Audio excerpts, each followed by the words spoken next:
ये जो मन है ना, ये भगवान ने इसकी रचना की है।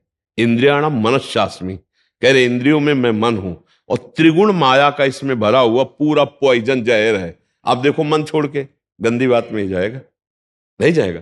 ये नहीं कि अच्छी बात में नहीं जाता, अच्छी बात में लगाओ तो लगेगा, और वो भी थोड़ी देर। और बुरी बात में लगाने की जरूरत नहीं, आराम से। इसका स्वभाव रचना ऐसी रची गई है। अब यही गेम रखा गया है कि अब इसकी गति को रोको, अंतर्मुख करो, भगवदाकार करो, तो तुम्हें इनाम मिलेगा, त्रिभुवन पर विजय प्राप्त कर लोगे। वो अद्भुत आनंद अंदर ही मिलेगा, किसी से कहने की जरूरत नहीं, आनंद मगन हो जाओगे। और उसी आनंद की खोज देखो, जब हमारा मन कहता है इस शरीर को भोग लें, इस वस्तु को भोग लें, अमुक, देखो सब अपने घर के जैसे बैठे हैं, क्या उसके भोगने के बाद मन को शांति मिलती है? थोड़ी देर के बाद फिर एक नया संकल्प बनता है, फिर एक नई, मतलब हमारी खोज अधूरी रही। वो नहीं मिला जो मैं सोच रहा था। सोचने में जैसा सुख मिलता है वैसा ना भोगने में नहीं मिलता, चाहे वो भोजन हो, चाहे वो दृश्य हो, चाहे वो कोई क्रिया हो। आप देखना, जो मन हमें सोचवा के पागल बनाता है, और जब हम उस पे जाते हैं तो वो चीज हमें नहीं मिलती है। तब लगता है कि वो यहां नहीं, शायद यहां हो, यहां नहीं, शायद यहां हो। ऐसे भटकते पूरा जीवन व्यतीत हो जाता है। बुद्धिमान वो है जो दो चार कदम में ही लौट आवे कि गलत दिशा में जा रहे हैं, पर हम पूरा जीवन चलते रहते हैं, लौटने की बात ही नहीं आती। और यहां तक कि शरीर वृद्ध हो जाता है, इंद्रियां काम नहीं करती, पर मन वैसे ही सलाह करता रहता है। फिर भी नहीं सोच पाता कि चलो अब हुआ पूरा जीवन की शाम, अब तो राधा राधा जब कर अपना काम बना ले। लेकिन नहीं, बूढ़ा है फिर भी शराब पीता है, बूढ़ा है फिर भी गंदी बातें देखता है, बूढ़ा है फिर भी गंदी चेष्टाएं करता है, बूढ़ा है फिर भी नहीं सोच रहा कि मुझे मरना है और भगवत प्राप्ति का अब की उपाय कर लूं, इतना जीवन रह गया। ये क्या है? ये मन का केवल खेल है। वो अपने मन के गेम में फंस गया, निकल नहीं पा रहा है। अच्छा, इसमें ये हो कि चलो मन सुखी रहेगा, तो भी नहीं। आप जितना गलत करते जाओगे उतना वो नकारात्मक सोचे पैदा करता चला जाएगा, और उसका परिणाम यह आएगा कि आपको डिप्रेशन में पहुंचा देगा। मतलब किसी भी तरह से ये चैन नहीं लेने देगा। तो इसको लाना तो भगवान की शरण में पड़ेगा, तभी शांति मिलेगी, तभी सुख। बहुत गंदा, बहुत गंदा, बहुत नीच है ये, और ये बहुत उत्तम है। ये अगर सही रास्ते को पा जाए तो दूसरे के लिए अपने प्राण दे सकता है, परहित के लिए अपने प्राण दे सकता है, ये भगवान से मिला सकता है, ये सब सुख दे सकता है। बस इसको गलत ढंग से जो प्रयोग होना शुरू हुआ है, इसका ये बंद कर दे, वही बहादुर है। देखो, विरक्त मार्ग एक अलग होता है, लेकिन गृहस्थी में तो एक धर्मपूर्वक विषय सेवन की मर्यादा है ना। तो आप धर्मपूर्वक देख लो। अगर आपको अपनी पत्नी में, अपने पति में सुख नहीं मिला तो विश्व में कहीं सुख नहीं मिलेगा, क्योंकि है नहीं। तो आपको सीमित हो जाना चाहिए ना, लेकिन ऐसा नहीं होता। हम धर्म विरुद्ध बढ़ते चले जाते हैं, जो हमारा पाप बनता जाता है और हम क्लेशित होते जाते हैं। इसलिए हमें लगता है बहुत अच्छे अभी सत्संग के प्रभाव पड़ रहे हैं, तो हम निकल चलें गंदी बातों से, हम निकल चलें इस माया के फसाव से। नहीं तो धोखा ही धोखा, पूरी जिंदगी व्यतीत हो जाती है। भोगते भोगते हर इंद्रियां सब नष्ट होती जा रही, फिर भी भोग इच्छा, ये है क्या? समझो ना, पूरा जीवन हमको बेवकूफ बनाया जा रहा है। गौर से देखो, पूरा जीवन नहीं बेवकूफ बनाया जा रहा। तो एक बार और देख लेते हैं, इसमें हमारा पूरा जीवन जा रहा है। सुख तो नहीं मिला, पर एक बार ऐसे देखते हैं, शायद इस पद्धति से देखते हैं, ऐसे भोजन बनाते हैं, ऐसे ये भोगते हैं, ऐसे ये देखते हैं, ऐसा फंसाव करके रोज हमको गिराता है, रोज हमको मन भ्रष्ट करता है। कभी नहीं कहता कि एक बार भगवान से मिलूं क्या, कभी उसका मन नहीं होता। इसको तो जबरदस्ती लगाना पड़ता है। इसको भगवान में लगाने के लिए भी भोगों का प्रलोभन देना होता है, तब ये भगवान में लगता है धीरे धीरे। ये भोगी मन भगवान में भी लगने के लिए तैयार, तो भोग के लिए देखो, भगवान को मना लोगे ना तो बढ़िया व्यवस्था बन जाएगी, चक जो चाहोगे सब हो जाएगा, जो चाहेंगे भगवान दे दे। बहुत मन बेवकूफ बनाता है, इसलिए हमें लगता है मन की बेवकूफी से बचना चाहिए। एक आया था भगतला, उसने कहा भगवान से मैं भजन करूंगा, सब करूंगा, लेकिन 1,00,000 सुंदरियां स्त्रियां चाहिए। अब गजब का दिल है तेरा, गजब का दिल है यार। जिनके एक है ना, तो वो कभी कभी एकांत में ऐसे बैठ के बैठते हैं। तो इसीलिए मल की कहीं में मत रखो, बहुत बड़ा भूत है, ये परेशान कर देगा, नष्ट कर देगा। इसे सतमार्ग में लाओ, भगवत मार्ग में लाओ, तभी आनंद की। इसकी केवल चाल है, ये नहीं ये नहीं ये, वो है कहीं नहीं। पक्का समझ लीजिए। ये हमारे को भ्रम पैदा करता, कुछ नहीं, कुछ नहीं है। नाम जप करो, सत्संग करो, धर्म पूर्वक विषय भोगो, हम मना नहीं करते, एक उसे सीमा में रख के भोगो धर्म में। तो उससे क्या होगा, तुम्हें घृणा हो जाएगी। धर्म पूर्वक विषय भोगने से घृणा हो जाती है कि यार, और जो ये व्यसन करके और फिर इधर उधर मन, तो पाप के कारण बुद्धि ठीक निर्णय नहीं देती और बुढ़ापे तक पापाचरण, फिर दुर्गति को प्राप्त होते हैं। अभी समय है, अभी मन को समझा लो, मन को समझ। यही 5 भोग हैं, शब्द, स्पर्श, रूप, रस, गंध। इसी में मनुष्य फंसा है और इन्हीं भोगों से हमारी दुर्गति हो जाती है। बोलो अभी तक फाइनल में अगर बोला जाए तो अभी तक क्या है अपने पास? कोई अनुभव है क्या? बस एक ही है कि एक बार और चांस मिल जाए, बस किसी भी विषय का, मतलब किसी भी विषय का। मन में हर बार ये था कि अब की बार, लेकिन कभी अब की बार पूरी ही नहीं हुआ। तो इसको रोकना जरूरी है कि भजन, साधन, धर्म पूर्वक विषय सेवन और समाज की सेवा। कभी एक बार ऐसा करके देखना, कोई बूढ़ा ऐसा भूखा प्यासा फुटपाथ में पड़ा हो और उसको कभी अपने घर लाना, नहलाना, धुलाना, कपड़े पहनाना और भोजन पवाना। फिर वो जब तुम्हारी तरफ देखेगा तो तुम्हें जो सुख होगा वो जिंदगी में किसी भी भोग में नहीं मिला होगा। आप लिख लेना हमारी बात। कभी कोई बीमारी से तड़प रहा हो, किसी के सेवा का वहां कोई अवसर नहीं है और आप सेवा का अवसर देकर उसे आप स्वस्थ करो, आप अस्पताल ले जाओ, फिर जो आपको सुख मिलेगा हम आपको कैसे बताएं। वो भगवान का आशीर्वाद होता है। जब कोई बूढ़ा, कोई बीमार, कोई असहाय, और जब आप उसकी सहायता करते हो तो उसके हृदय से जो आशीर्वाद, वो सुख जो मिलता है। जैसे हम आपको एक दिन करके देखना, तुम अपना भोजन बढ़िया जो है, कोई ऐसे भूखे को खवा देना जो भूखा बैठा हो, और ऐसे जल्दी जल्दी, और आप देखो उसको पाते हुए, और उस दिन आप वो भोजन ना पाओ, उसे पवा दो, तो आपको जो सुख मिलेगा वो 56 प्रकार के भोग पाने में भी कभी सुख नहीं मिला होगा।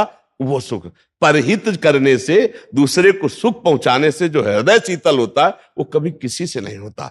इसलिए मानव जीवन के लिए मन को थोड़ा विरुद्ध जो चलने वाला है उसके विरुद्ध आप बनो, उसे सतमार्ग में लगाओ।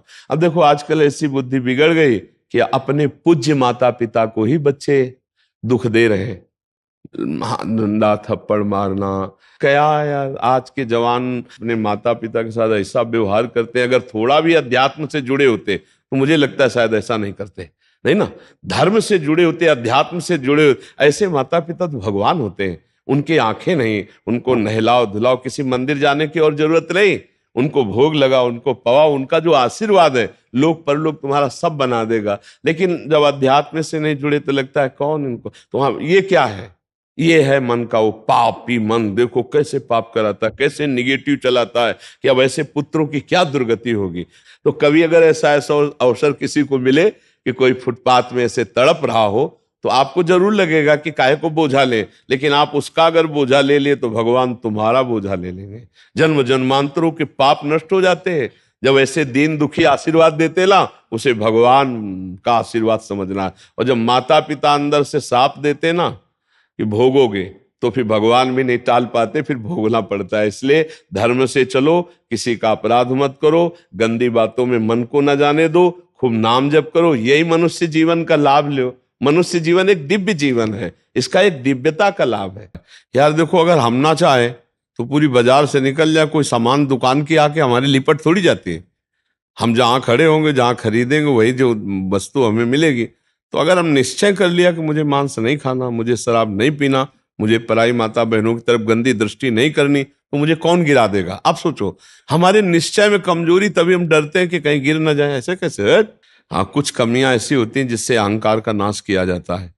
जैसे आवाज आता है ना कि हम जितेंद्री, हम ऐसे हम ऐसे, और भगवान को अहंकार पसंद नहीं तो छोड़ देते हैं। देखो जितेंद्रियता करके, तब जब रोता है कि प्रभु मैं तो नीच किसी काबिल नहीं, तब भगवान फिर उठा लेते हैं। नाम जब करो तब मजबूत ब्रेक लग जाएगी। कोई कैसे गिरा सकता है? कैसे गिरा सकता है? नहीं गिरा सकता। बात मान ली, बस हो गया, हो गया। बात मानने से होता है। देखो, हमारी बात ना मानो, कंठी बंधवा लो, तिलक लगा लो, सब कर लो, कल्याण नहीं होगा। हमारी बात मान लो, कल्याण हो जाए। बात मानने का चेला होता है ये कोई सांसारिक थोड़ी कि भैया जैसे सांसारिक संबंध होते हैं ऐसे गुरु शिष्य का संबंध आज्ञा पालन से होता है। गलत नहीं करूंगा, जैसा कहोगे वैसा चलूंगा। अब आपने कह दिया, अब ये नाम जप करूंगा, बस हो गई बात। बात यह है कि हमको अब महत्व तो कर लेना है। अरे बोले ऐसे कह दिया था सिया राम राम राम जपो, तो गुरु मंत्र तो मिला नहीं। तो कभी गुरु मंत्र मिल भी जाएगा तो लाभ नहीं मिल पाएगा, क्योंकि आपको संत वचन गुरु के वचन पर विश्वास ही नहीं हुआ। गुरु के वचन प्रतीति न जेहि, फिर स्वप्न में भी लाभ नहीं मिल। मान लिया हो गया हमारा सब कुछ, अब हम राम राम जप करेंगे, अच्छे आचरण से चलेंगे तो यही नाम आपको बल दे देगा। जो आप कहते हो ना कि ऐसा बल कैसे आए, इसी नाम से आता है बल। माया पर जीतने का जो बल है वो भगवान की कृपा से, उनके नाम बल से आता है। देखो नाम में इतनी सामर्थ्य, भगवान को अधीन कर लिया। सुमीर पवन सुत पावन नामो अपने बस कर राखे, फिर और क्या, काम क्रोध को जीत लो तो कौन बड़ी बात। भगवान अजित जीत गए। भगवान कह रहे प्रति उपकार करो का तोरा, सन्मुख हो न सकत मन मोरा, तुम संतात उरिन मैं नाही। नाम जप करते हुए समाज सेवा, भगवत सेवा, माता पिता की सेवा, बस इससे बढ़िया वो साधना क्या है। अब बढ़िया गंगा जी से कपड़ा धो के लाए और फिर नाली में डुबो दिए तो फिर गड़बड़ हो जाएगा। नहीं, मानव दे थोड़ा विवेक है, धर्म से विषय सेवन करो, पापाचरण करोगे तो फिर वहीं पहुंच जाओगे, नरक हो जाए। कर्मों की बड़ी गति है, इसलिए नाम जप कर लो और ये जीवन सार्थक। अच्छा, नाम जपने में सबसे बढ़िया बात ये कि इसमें हम बैठने की बात नहीं करें कि आप पद्मासन लगा के बैठो। हम कहे दिन भर काम करो, राम राम राम राम, अंदर से राम राम चल रहा, फावड़ा चला, राधा राधा राधा राधा, हर काम होता रहेगा। जब युद्ध हो सकता है मामुनिस्मर युद्ध से, तो युद्ध से खतरनाक कोई काम तो है नहीं। दूसरे की गर्दन काट ली, अपनी गर्दन बचानी युद्ध में, और भगवान अर्जुन को कह रहे मेरा स्मरण करते हुए युद्ध कर, तो इसका मतलब भगवत नाम जप करते हुए सब काम हो सकता है। ठीक है, तुम नाम जप करो और अच्छे बनो, इसी जन्म में भगवान को प्राप्त किया जाए, भगवान की स्मृति में डूबा जाए। अगर आपने भगवत प्राप्ति का कार्य इस जन्म में पूरा नहीं किया तो पहला दंड आपको मिलेगा बिना किसी कर्म के, इस बात का कि आपने भगवत प्राप्ति क्यों नहीं की, आपको चांस दिया गया। जैसे बहुत सरलता से हम समझाते हैं कि जैसे हम आपको विदेश भेजें सरकारी, भारत के संविधान के अनुसार, आप भारतीय काम कीजिए, जाकर भारत के लिए आप ये काम कीजिए, और आप वहां जाकर जाने के लिए तैयार हो कि हमें वहां गाड़ी मिलना चाहिए, बंगला मिलना चाहिए, हमारी सारी व्यवस्था होनी चाहिए, तो सब व्यवस्था भारत सरकार ने कर दी। आप 20 वर्ष वहां रहे, आपको वापस बुलाया गया, आप जिस काम के लिए भारतीय संविधान के काम के लिए गए थे वो काम बिल्कुल नहीं किया, खूब बच्चा पैदा किए, पढ़ाया लिखाया और ब्याह और सब काम किए। अब आप बोलो भारत सरकार आपको दंड देगी कि नहीं देगी? तो देगी ना, क्योंकि आप प्रधान कार्य के लिए ही सुविधा आपको सारी दी गई थी। तो मानव देह केवल संस्कृति मांझ बरियाई के पायो, जो मानुष देह वृथा कत डारत, संस्कृति के चक्र को रोककर भगवान ने कबहू करि करुणा नर देहि, देत ईश बिनु हेतु सनेहि, बिना किसी कर्म के अहेतु की कृपा करके आपको मानव दे दी कि जाओ नर्तन कर फल विषय न भाई, भजी राम सब काम बिहाई, साधन धाम मोक्ष कर द्वारा, पाई न जे परलोक संभारा, सो परत न दुख पावई, सिर धुनि धुनि पछताए, काले कर्म ईश्वर मिथ्या दोष लगाए। तो भाई का हमारा भाग्य नहीं था, हमारा भाग्य से भजन नहीं होता, भजन से भाग्य बनाएंगे हम, भजन से हम पूर्व कर्मों को मिटाएंगे, भजन से हम भगवत प्राप्ति करेंगे। जो न तरय भवसागर असमाज नर पाए, स्वति निंदक मंदमति आत्महनन गति जाए। वो आत्महत्यारे की गति को प्राप्त होता है केवल इस बात के लिए कि तुम्हें मनुष्य शरीर मिला, सारी सुविधाएं दी गई, लेकिन तुमने अपना काम नहीं बनाया। 83,99,999 योनियों में कोई एक भी ऐसी योनि नहीं जिससे हम भगवत प्राप्ति कर सकते, केवल ये मानव देह थी, और उसको तुमने विषय सेवन में प्रपंच में नष्ट किया, तुम विशेष दंड के पात्र हो। कृपा हुई और तुमने उस कृपा को ठुकराया, अब भोगो अन्य योनियों में। अब पता नहीं फिर किस कल्प में भगवान की कृपा होगी और मुझे मनुष्य शरीर में, इसलिए मुझे इस जन्म में भगवत प्राप्ति करनी ही करनी है, इस पे हमें छूट नहीं रखनी। अब भगवत प्राप्ति किसे कहते हैं समझना तो पड़ेगा ना, कि भगवत प्राप्ति किसे कहते हैं। मोक्ष को तो समझे, तो मोक्ष ऐसे थोड़ी होता, उसके लिए साधना बहुत कठिन साधना है। स्थूल सूक्ष्म कारण तीनों शरीरों का राग त्याग करके स्मृति उसकी, इसकी स्मृति का भी त्याग हो जाए, तब वो अपने स्वरूप में स्थित होता है। बड़ा कठिन, ज्ञान के पंथ कृपान के धारा, और परत खगेश लगे निवारा। अब इसको सरल सहज भाव में ले लो। जिसकी अखंड स्मृति भगवान की होती है वही मुक्त पुरुष है और वही भगवत प्राप्त पुरुष है। हर समय तुम्हारी याद में भगवान का नाम चलता रहे। राम कृष्ण हरि जो नाम प्रियो, अपने तो वृंदावनवासी राधा राधा रटते। हर समय नाम चिंतन करते रहो। तुम मोक्ष चाहोगे तो मोक्ष मिल जाएगा, भगवत प्राप्ति चाहोगे तो भगवत प्राप्ति हो जाएगी। भगवत प्राप्ति का मतलब होता है भगवान को जिस भाव से, स्वामी भाव, सखा भाव, जिस भाव से वो प्राप्त हो जाए। और अच्छा इसमें है कि गिरने का भय नहीं।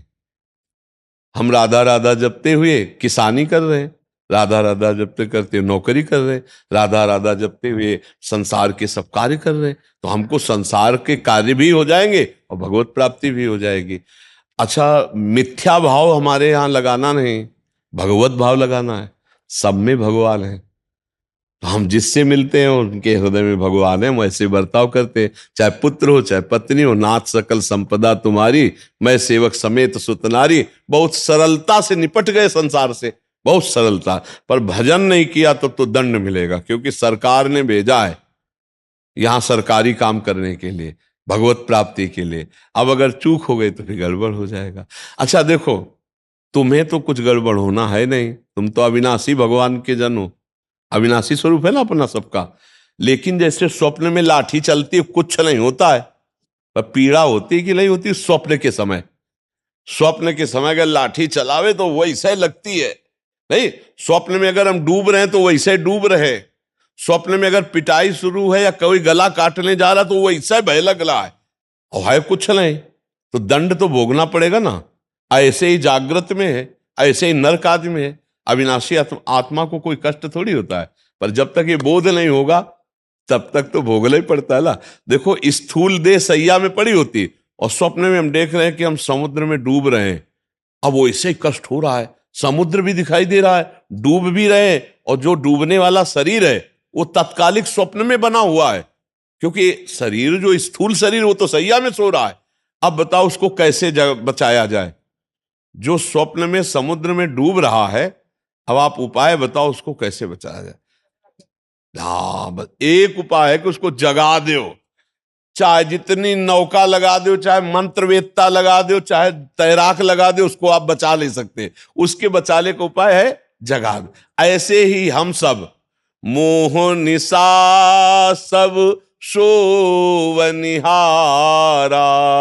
देखे स्वपन अनेक प्रकारा, यही जग जामिनी जागे जोगी, परमारथी प्रपंच वियोगी, जाने सुत वही जीव जग जागा, जब सब विषय विलास विरागा।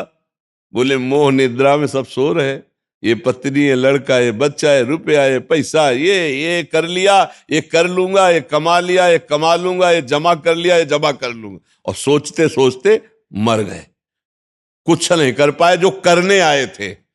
अब कोई सदगुरु जगा दे, ए उठ, मोह निद्रा में सो रहा है, तो जानिस तबै जीव जग, जब सब विषय विलास विरागा। तभी जानना सत्संग का रंग चढ़ रहा है, जब गंदी बातें छूटने लगे और अच्छे आचरण होने लगे और भगवान नाम जप होने लगे, तो जान लेना आप जाग रहे हैं। और जग गए तो स्वप्न के जैसे सारे दुख मिट जाते हैं, ऐसे तुम्हारे सारे पाप, दुख, चिंता, शोक सब नष्ट हो जाएंगे। पर जगना पड़ेगा, बिना जगे नहीं हो सकता। बिना जगे एक ही उपाय है, जगना पड़ेगा, अर्थात भगवत प्राप्ति करना पड़ेगा, नहीं तो दुख से पिंड नहीं छूटेगा। है झूठा पर बहुत जोर का फुसकार मार के काटता है। झूठा सांप है, रस्सी का सांप, पर ऐसा काटता है, वो ऐसा अनुभव होता है कि जहर चढ़ गया पक्का। देख लो सब पूरा जहर चढ़ा हुआ है और कुछ नहीं हुआ। आत्म तत्व को ना कभी फर्क पड़ा था, ना पड़ रहा है और ना पड़ेगा। पर भैया ये स्वप्न है, बड़ा दीर्घ स्वप्न है, इससे जगो, उमा कहूं मैं अनुभव अपना, और सत हरि भजल, और जगत सब सपने में हो। ना कोई माता था, ना कोई पिता था, ना है और ना रहेगा। ऐसे ये रूप एक दिन नहीं दिखाई देगा, लाख उपाय कर लेना, मिट्टी में मिल जाएगा, खत्म खेल। ना पहले था ना बाद में रहेगा, बीच में प्रवचन कर रहा है, इसका क्या भरोसा। स्वाप्निक है ये स्वाप्निक है। जो इसके अंदर है वो सत्य है, और अंदर वाले से परिचय नहीं हुआ, बाहर वाले का टिकेगा नहीं।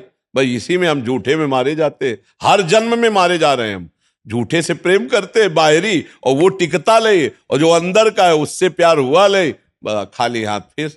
तो एक बार तो यार इस पर विचार करो कि मेरे जीवन का परम लाभ क्या है। भगवान का चिंतन, भगवत प्राप्ति, इसी से परम लाभ मिलेगा।